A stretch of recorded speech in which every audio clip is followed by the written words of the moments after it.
Hey loves, Tony here from TL Yarn Crafts, and thanks so much for picking up a copy of the Ada Shawl pattern. This is seriously one of my favorites and I can't wait to see yours. On this tutorial, we're going to get you started on the Ada Shawl with specific focus on the increase. So let's jump right in. We're going to start off by talking about our supplies. So for today's tutorial, I'm just working with some yarn that I had in my stash, but you'll specifically want to use Aran weight or bulky weight yarn.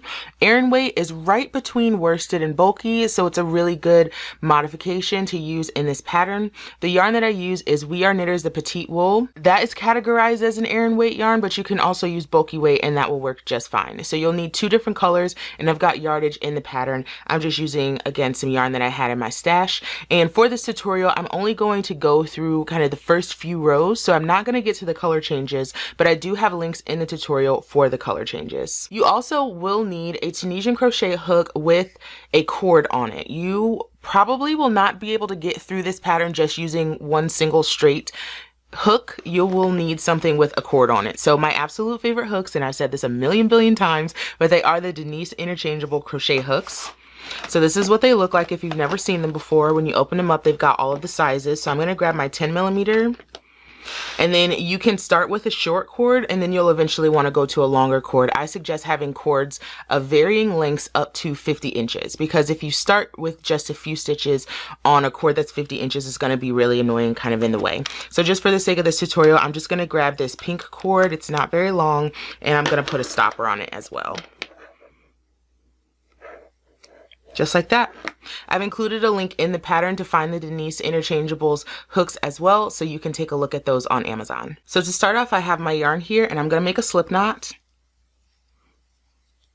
and put that on my hook, and I'm going to chain 5. So here's 1, 2, 3, 4, and 5.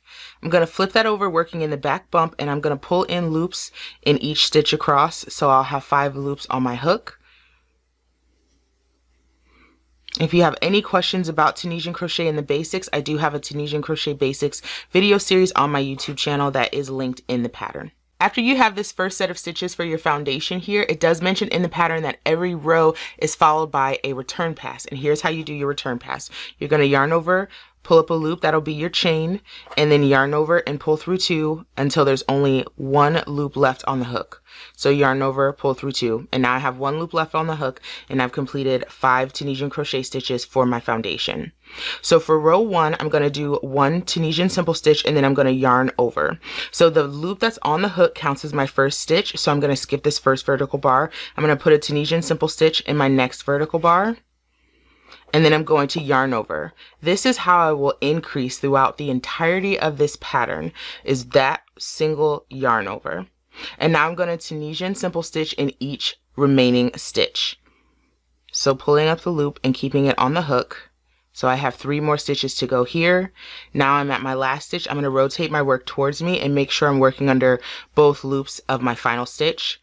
Yarn over, pull up that loop, and then I'm ready to do my return pass.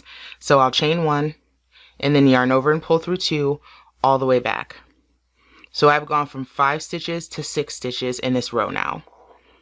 Now let's continue on.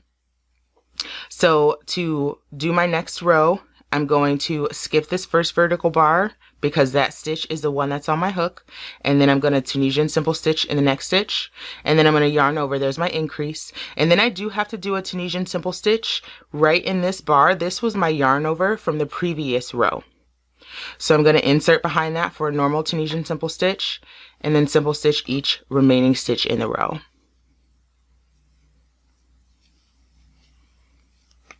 And now I'm going to yarn over, pull through 1 for my chain, yarn over, pull through 2, all the way back until I have only 1 loop left on my hook. And we'll do that again together. So the first stitch is already done. That's the loop that's on my hook. I'm going to do 1 Tunisian simple stitch, yarn over. I'm going to Tunisian simple stitch the yarn over from the previous row, and then Tunisian simple stitch in each stitch across. Yarn over, pull through 1 for my chain, yarn over, pull through 2, yarn over, pull through 2, all the way back until I have 1 loop left on my hook. And that's the repeat. So I'm going to do a few more off camera and come back and show you what the shape looks like. So here I've done just a few more rows on my project, and as you can see, I'm getting a nice clean edge on this side. It's growing on that side, and of course my rows are growing by 1 stitch for every single row. And ultimately, when you're done with your project, it's meant to be worn like this. You can add tassels to it or just leave it plain like I did. But once you are complete, once you've done your color changes and also completed your bind off, both of which are linked to tutorials in the pattern, you can then steam block this lightly, which is what I did with mine, and it just relaxes the stitches. You can steam block either with a garment steamer or just with your iron, whatever is easiest for you. Don't overthink this. This is definitely supposed to be a project that is kind of fun, mindless, and really you get super addicted to these stitches. I finished mine in about 2 days. I finished it so fast I didn't even have time to take proper photos for Instagram. Like, it is that addictive, and I love it so very much. So thank you again so much for picking up the Ada Shawl. I really hope that you love this project. Be sure to share your progress with me on Facebook and Instagram. On Facebook, you can share it in the TLYC Makers Facebook group, and on Instagram, please use the hashtags Ada Shawl and TLYC Makers. Thanks again so much, and I'll see you for the next video.